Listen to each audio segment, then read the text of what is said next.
सोचिए वो बच्चे को ये टीचर तृप्ति त्यागी ने बुला के थप्पड़ पे थप्पड़ लगवाया क्योंकि मुसलमान था। ये कोई बात हुई?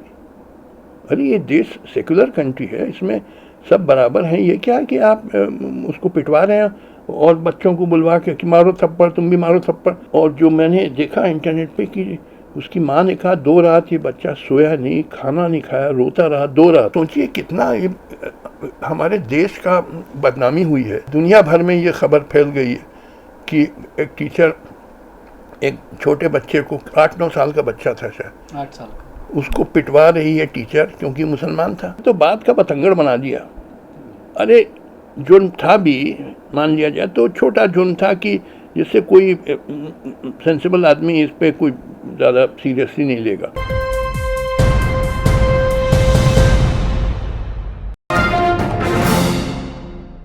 उत्तर प्रदेश में एक टीचर के जरिए मुस्लिम बच्चे को गैर मुस्लिम बच्चों से पिटवाए जाने के मामले में मोहम्मद ज़ुबैर, जो फैक्ट चेकर हैं, अल्ट न्यूज़ के नाम से एक वेबसाइट चलाते हैं जिसमें वो फैक्ट्स को चेक करके उस पर अपलोड करते हैं और जो झूठी खबरें हैं उनके खिलाफ एक अभियान छेड़ रखा है और कहीं ना कहीं वो सरकार की निगाह में खटकते रहते हैं। उनको एफआईआर उनके ऊपर दर्ज की गई इस मामले में कि उन्होंने बच्चे की पहचान उजागर की और उसके बाद कई धाराएं लगा करके एक कंप्लेनेंट खड़ा करके एफआईआर दर्ज की गई है। इसी पर बात करने के लिए इसका क्या पूरा लीगल एस्पेक्ट है और क्या हालात हैं, ख़ासतौर से उत्तर प्रदेश की बात करें या टीचर्स की बात करें, अगर टीचर ही इस तरह की हरकतें करें तो फिर किस तरह के बच्चे पैदा होंगे, कितनी नफरत उनके जहनों में होगी। इन्हीं सारी चीज़ों पर बात करने के लिए हमारे साथ मौजूद हैं सुप्रीम कोर्ट के पूर्व जज जस्टिस मार्कंडेय काटजू। क्या कहना चाहेंगे काटजू साहब, ये जो एफआईआर दर्ज की गई है इसको कानूनी तौर पर किस तरह से देखते हैं? देखिए, आपको कुछ चीज़ें समझनी है। ये धारा 74 है, 74, वो juvenile justice child protection act 2015, जो कहता है कि किसी बच्चा जिसके बारे में कोई जुर्म हुआ उसका नाम नहीं उजागर किया जाएगा। तो क्या जो मुझे मालूम हुआ इंटरनेट से कि ये मोहम्मद ज़ुबैर गए थे इस पे जांच पड़ताल करने के लिए, तो ये बच्चे के वालिद से मिले थे और उसने बताया क्या क्या हुआ था। अब वो वालिद का नाम इन्होंने डिस्क्लोज कर दिया, ये बात सही है। मगर बाद में जब वो कोई नेशनल कमीशन है इस एक्ट के अंतर्गत, उसने कहा कि कोई नाम नहीं डिस्क्लोज होना चाहिए, उन्होंने डिलीट कर दिया। वो ये वार्निंग दी गई उनके जरिए कि डिलीट कर दें, तो उन्होंने डिलीट भी कर दिया। अब देखिए 2-3 चीज़ समझिए। एक तो सेक्शन 95 है इंडियन पीनल कोड, जो कहता है, मैं ये लाया हूँ कि एक्ट कॉजिंग स्लाइट हार्म, ये एक्सेप्शन है, यानी ये जुर्म को जुर्म नहीं माना जाएगा। ये इंडियन पीनल कोड कहता है कि अगर स्लाइट हार्म हुआ, nothing is an offence by reason that it causes और that it is intended to cause or that it is known to be likely to cause any harm, if that harm is so slight that no person of ordinary sense and temper would complain of such harm. तो ये तो बात का बतंगड़ बना दिया। अरे जुर्म था भी मान लिया जाए तो छोटा जुर्म था कि जिससे कोई सेंसिबल आदमी इस पे कोई ज़्यादा सीरियसली नहीं लेगा। और सेक्शन 95 ये एक्सेप्शन है इंडियन पीनल कोड में कि कुछ ऐसे जुर्म हैं जिनको जुर्म नहीं माना जाता है कानून, तो ये उनमें आ जाता है। क्योंकि एक तो इसमें जो सज़ा है 6 महीने की सज़ा या 2 लाख जुर्माना, और ये नॉन कॉग्नाइजेबल है, यानी इसमें तो पुलिस अरेस्ट भी नहीं कर सकती है बिना कोर्ट की परमिशन के, और पुलिस बल्कि इंक्वायरी भी नहीं कर सकती है बिना कोर्ट के परमिशन के। तो अभी तक तो वो पुलिस ये एफआईआर लॉन्च हुई है, मगर इसके पे इंक्वायरी करने के लिए कोर्ट के पास जाना होगा पुलिस को। और कोर्ट परमिशन देने के पहले इनको मोहम्मद ज़ुबैर को भी सुनेगी और मोहम्मद ज़ुबैर कह सकते हैं कि साहब जी ठीक है, मुझसे गलती हो गई, मुझे मालूम नहीं था ये कानून के बारे में। मगर ये छोटा ऑफेंस है, कोई बड़ा ऑफेंस नहीं है। इसमें तो सेक्शन 95 इंडियन पिनल कोड में एक्सेप्शन कार्व आउट हुआ है इसमें कि स्लाइट हार्म होता है तो ये ऑफेंस नहीं माना जाता। और मैंने डिलीट कर दिया जैसे ही मुझे मालूम हुआ कि ये मुझे ये कानून नहीं मालूम था, मगर मुझे मालूम हुआ, मैंने डिलीट भी कर दिया। और हुआ क्या कि देखिए साहब, सोचिए वो बच्चे को ये टीचर तृप्ति त्यागी ने बुला के थप्पड़ पे थप्पड़ लगवाया क्योंकि मुसलमान था। और जो मैंने देखा इंटरनेट पे कि उसकी माँ ने कहा 2 रात ये बच्चा सोया नहीं, खाना नहीं खाया, रोता रहा 2 रात, और उसको बल्कि दूसरे स्कूल में ट्रांसफ़र करना पड़ा। सोचिए कितना साइकोलॉजिकल उस पर असर हुआ होगा। अब क्यों? क्योंकि मुसलमान था। ये कोई बात हुई? अरे ये देश सेकुलर कंट्री है, इसमें सब बराबर हैं। ये क्या है कि आप उसको पिटवा रहे हैं और बच्चों को बुलवा के कि मारो थप्पड़, तुम भी मारो थप्पड़। शायद उसने कहा कि 15 लोगों ने थप्पड़ मारे। ये लड़कियां भी थी उसमें, सारे साथी थे, क्लासमेट से। ये कोई बात हुई? ये बल्कि ये जो मैंने देखा ये उस टीचर का जुर्म है जिसपे वो 5 साल की सज़ा हो सकती है। उस पर 5 साल का।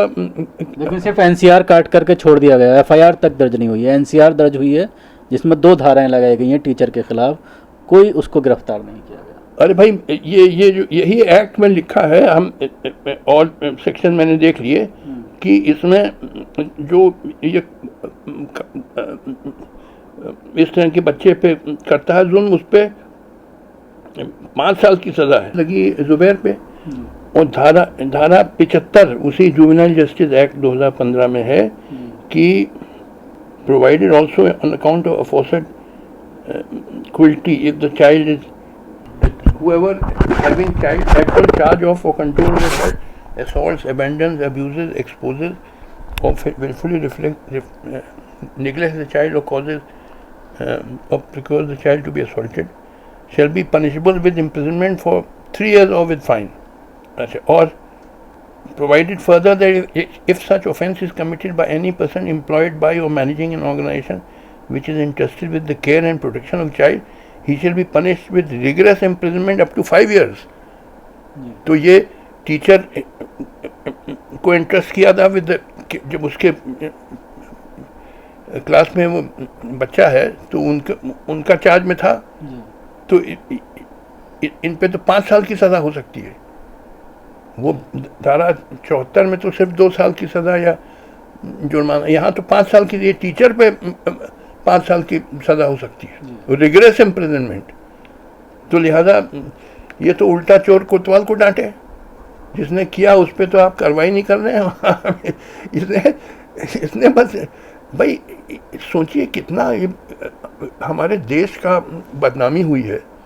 सारे दुनिया भर में ये खबर फैल गई है कि एक टीचर एक छोटे बच्चे को, 8-9 साल का बच्चा था शायद, 8 साल का, उसको पिटवा रही है टीचर क्योंकि मुसलमान था।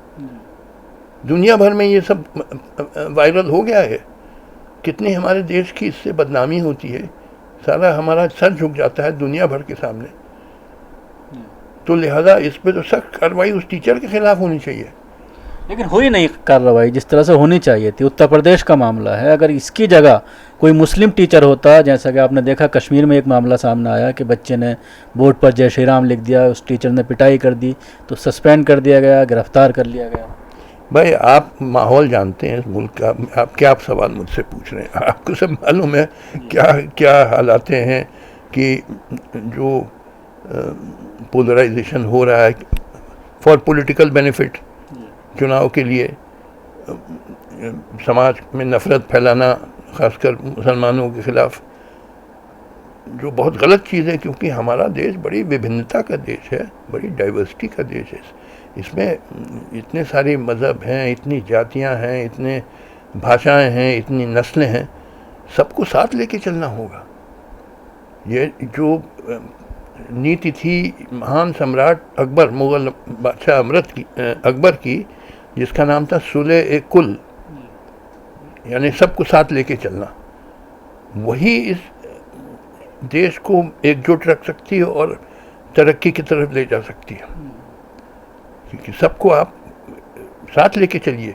Mughal empire was an inclusive empire, वो सबको साथ लेके चलता था। वो इसीलिए मुग़ल एम्पायर इतने कितने ये नारा तो मोदी जी ने भी दिया है, सबका साथ, सबका विकास, सबका विश्वास, अरे नारा सबका देना प्रयास। नारा देना एक चीज़ है, उसको इम्प्लीमेंट करना दूसरी चीज़ है।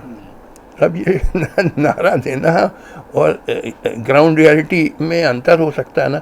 देखिए संविधान में तो लिखा है इन भारत एक सेकुलर कंट्री है, मगर ग्राउंड रियलिटी क्या है? संविधान तो एक कागज़ का टुकड़ा है, कुछ भी लिख दीजिए। संविधान में लिख दीजिए कि भारत में दूध और शहद की नदियाँ बह रही हैं, या ये बड़ा रईस देश है, सब लोग कुछ भी लिख दीजिए। It is piece of paper. Ground reality देखिए, हकीकत क्या है। कितना पोलराइजेशन इधर बढ़ गया है, और ख़ासकर मुसलमानों के खिलाफ जो जुल्म हो रहे हैं, ये सबसे ये मुल्क चल नहीं सकता है। आपको सबको साथ लेके चलना होगा, क्योंकि बड़ा डाइवर्सिटी का कंट्री है। सबको आप बराबर इज्जत दीजिए, तभी चल सकता है देश। मिजाज इसी तरह का बन गया है, लोग पसंद कर रहे हैं इसको, एक तबका है जो पसंद कर रहा है इसको, इसीलिए इसी के खिलाफ हम लोग को संघर्ष करना है। और मेरा अपना व्यक्तिगत संघर्ष है, क्योंकि मैं चाहता हूँ भारत खुशहाल देश हो। वो तभी हो सकता है जब सबको साथ लेके चले हम। अब ठीक है, जो नेताओं को का अपना खेल है, वो तो करेंगे वोट के लिए। मैं कोई चुनाव लड़ता नहीं है, मुझे किसी का वोट नहीं चाहिए, ना हिंदुओं का चाहिए ना मुसलमानों का चाहिए। और ऐसा नहीं कि मैं मुसलमानों की चमचागिरी कर रहा हूँ।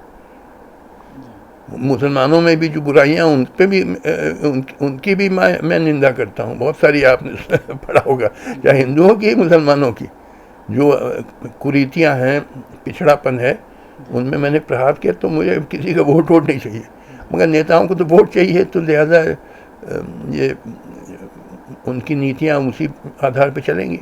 शुक्रिया थे जस्टिस मार्कंडे काटजू, जो हमसे बात कर रहे थे ज़ुबैर के मामले में कि क्या लीगल एस्पेक्ट है। जिस तरह से आपने कहा कि इस मामले में जिस तरह से उसके ऊपर FIR दर्ज की गई है, वो तरीक़ा ठीक नहीं है। अगर वो कोर्ट में जा कर के माफ़ी मांग लेता है तो शायद मामला ख़त्म हो जाएगा, क्योंकि उन्होंने अपने ट्विटर अकाउंट से ये वीडियो डिलीट कर दी थी। उसके साथ ही जिस तरह की कार्रवाई टीचर के ऊपर होनी चाहिए थी, तृप्ति के ऊपर होनी चाहिए थी, उस तरह की कार्रवाई नहीं हुई। और जुवेनाइल जस्टिस एक्ट जो है उसके अकॉर्डिंग 5 साल तक की सज़ा उनको हो सकती है। नोएडा से कैमरा पर्सन फैजी के साथ न्यूज़ मैक्स के लिए शकील अहमद।